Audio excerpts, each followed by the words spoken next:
ഇന്ന് ഞാൻ മഞ്ഞൾ കൃഷി എങ്ങനെ ചെയ്യാൻ പറ്റും എന്നുള്ളതാണ് ഞാൻ പറയുന്നത് കേട്ടോ. ഇതേമാതിരി തറ കൊറിഞ്ഞ് കാഞ്ഞിട്ടാണ് മഞ്ഞൾ നടാം. ഇതിന്റെ ഭൂമിയിലേറ്റ അടിയിൽ നമുക്ക് ചെയ്യുന്നുണ്ടെങ്കിൽ നമ്മുടെ കരയിലിട്ട് കാഞ്ഞ് കത്തിച്ച് ചാരാക്കി കാഞ്ഞിട്ട് ചെയ്യാൻ പറ്റും കേട്ടോ. അപ്പോൾ കീടങ്ങളും നശിച്ചു പോവും, ഇതിന് വളമാവും ചെയ്യും. പിന്നെ ചാരമാണ് ഇതിന് കൊടുക്കേണ്ടത്. ചാണാണ് ഏറ്റവും പ്രധാനം.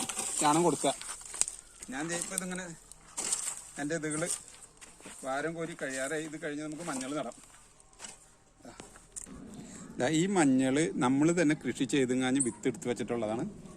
നമ്മുടെ ഭൂമി ഇതേമാതിരി ഇത്ര ഹൈറ്റിൽ മണ്ണിട്ട് റെഡിയാക്കി വെച്ചിട്ടുണ്ട്. അത് കഴിഞ്ഞതിന് ശേഷം നമുക്കൊരു 8 ഇഞ്ച് ഇതായിട്ട് ഗ്യാപ്പ് ഇട്ട് കാഞ്ഞിട്ട് ഇതിനെ നട്ടു കൊടുക്കാം. എടാ ഇതേമാതിരി അവിടെ നട്ട് കൊടുക്കുക 8 ഇഞ്ച് ഗ്യാപ്പിൽ. പിന്നെ നമ്മളിതിന് ചെയ്യാൻ പറ്റുന്നത് ഏറ്റവും ഇത് ചാണം തന്നെയാണ്.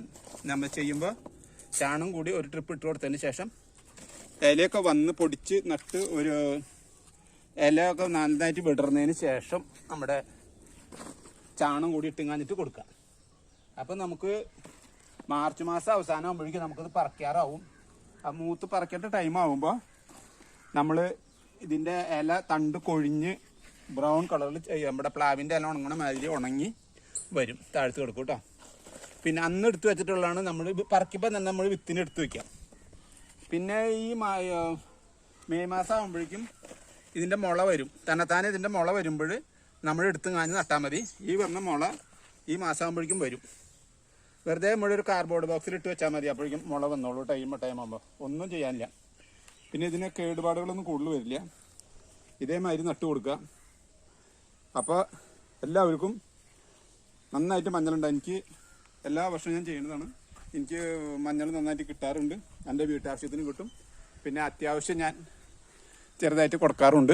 എൻ്റെ വീട്ടിലെല്ലാവർക്കും കുറച്ച് വേണ്ടപ്പെട്ട ആൾക്കാർക്ക് കൊടുക്കാറുണ്ട്. നന്നായിട്ട് കിട്ടാറുണ്ട്. അപ്പോൾ ഇതേമാതിരി കൃഷി ചെയ്യാം. ചാണം കൊടുക്കുക. പിന്നെ ഗ്രോ ബാഗിൽ നടന്നെടുക്കണം. ഗ്രോ ബാഗിൽ നടാം. അതേമാതിരി തന്നെ ഇടാം. അപ്പോൾ ഇതേമാതിരി നട്ട് എല്ലാം നല്ല ശുഭമായിട്ട് നന്നായിട്ട് മഞ്ഞൾ ഉണ്ടാവുമെന്ന് ഞാൻ പ്രതീക്ഷിക്കുന്നു.